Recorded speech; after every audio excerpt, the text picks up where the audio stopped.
Now, they watched the red arrows doing a fly past in Cornwall along the coast, and there's been some criticism of that too by environmentalists, suggesting it wasn't perhaps the best way to show the G7's green credentials.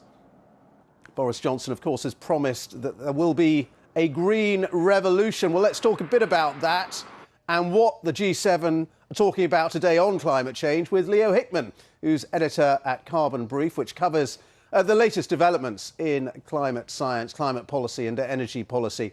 And he joins us now live from Hampshire. First of all, let's just talk about this summit, and it's got quite a carbon footprint. Does that worry you, the fact that these leaders are meeting here face to face? They didn't have to. They could have done it on Zoom.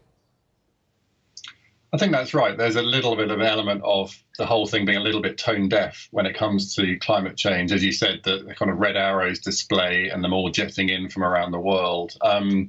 But, you know, also there's nothing quite like a sort of face-to-face meeting. And I think with these world leaders, many of which are meeting for the first time, obviously, you know, meeting Joe Biden, I think hopefully there's that's the big hope, is there's some chemistry that would come out of this personal meeting that will actually lead to some, you know, big, bold, you know, commitments. And today, particularly with the climate agenda on at the front today.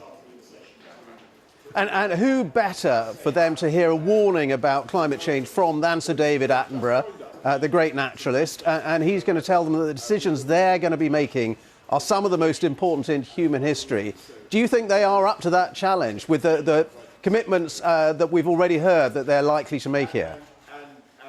Well, they have to be up to the challenge, to be honest. We've got this crucial decade ahead, and this is a crucial year within that decade. So, you know, you've got two key meetings coming up later this year, the COP26 climate meeting in Glasgow in November. And just before that, a couple of weeks before that, another meeting, which is getting much less profile, but it's very important, being hosted by the Chinese, which is in Kunming in China, which is an interrelated issue of biodiversity and protecting natural ecosystems, and they all play in together. And at both of those meetings, there have to be some big decisions, particularly around how these richer nations, these richer democracies, which are meeting in Cornwall today, how they put some finance, to be honest, on the table to help the rest of the world both mitigate climate change, i.e. reduce their emissions, but also adapt to the changing climate. And I think today, this is where a lot of the eyes are watching, is around this issue of finance. What are these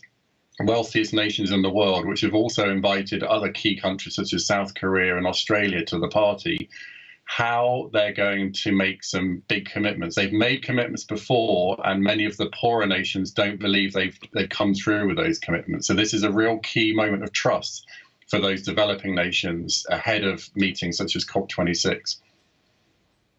And the commitment they're talking about on cutting carbon emissions in particular, is that enough in your view? It's vital, but it's that and more. So they're meant to be committing to, you know, halving their emissions by, you know, against a 2010 baseline. That's quite important. It sounds a bit technical, but the UK, for example, measures against a 1990 baseline. So it depends where you're coming from in terms of pledging those cuts. But it is significant. But currently, if you add up all the world's pledges currently, and including China's and other big emitting nations that are not at this meeting, we're still missing the Paris Agreement goal of keeping temperatures below 2 degrees of global warming. So it's crucial. It's an important step. But as I said earlier, this is a very, very vital decade. It's a crucial decade. If we don't do the reductions within this decade, or start, you know, significantly on that journey up to the middle of the century, then it's going to be very, very challenging, if not impossible, to keep global warming below those dangerous levels. Mm. And in times gone by, a summit like this of world leaders would have talked about, you know, finance and trade and economics. At this summit, climate change is very much a centre stage, along with the pandemic, of course. Is that a sea change, really, in terms of the thinking of global leaders like the ones who are gathered here in Cornwall now? I think because they're both so interrelated, the recovery from COVID-19 lockdowns and pandemics, you know, we hear this agenda of build back better or build back greener, as the Prime Minister is currently sort of expressing. To be honest, that is the right way to look at this. You've got to turn this crisis into an opportunity, really, and you've got to make sure we don't make the big polluting infrastructure decisions we made, say, a decade ago to try and re-stimulate the economies. You've got to try and be much smarter and much greener about those decisions. And I think coming out of this meeting, this is a real litmus test to see whether the leaders who've been talking about this kind of agenda for a year or so, whether they actually, mean it. And a good example of a great thing to look out for in the communique today that will come out is what they say about fossil fuel subsidies.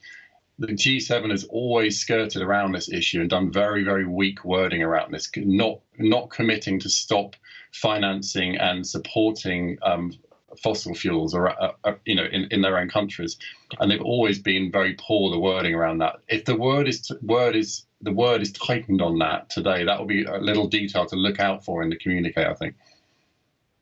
Well, that's a good tip. Thank you very much indeed, Leo Hickman. We will be looking out indeed for that in the communique, which we are expecting here this afternoon. There's certainly been a lot of rhetoric on the green revolution, as Boris Johnson has called it, building back better after the pandemic and building back greener.